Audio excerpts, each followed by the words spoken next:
නැගිටින්න අපි මෙතනින් පිටත්ව යමුයි යේසුස් වහන්සේ වදාළසේක.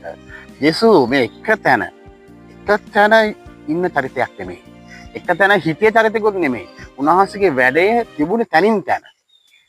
එහෙමනම් ඔබේ මගේ ජීවිතයේත් මේ සේවාව කරගෙන යන්න ඕනේ, ජීවිතේ කරගෙන යන්න ඕනේ තැනින් තැනට.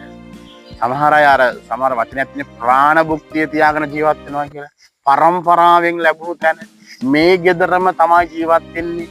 මේකේ හදන්නේ අවුරුදු ගානකට. මේ ඇඳේම තමයි මං නිදාගන්නේ සහ මැරෙන්නේ. මේ පුටුවේ තමයි මම අවුරුදු ගානම කන්නේ.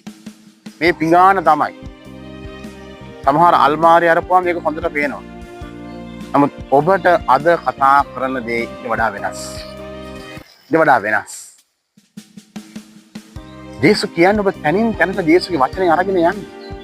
ඔබ ජේසුස්ගේ ආදරය තනින් තැනට බෙදන්න. ඒකෙන් අදහස් කරන්නේ අද මේකට හිතුවත් හිතේ එහා ගෙදර ඉන්නයි කියලා. නැහැ. ඔබ ඔබේ ජීවිතයෙන් දෙන පණිවිඩය අනිත් පැත්තට පෙන්වන්න යන්න.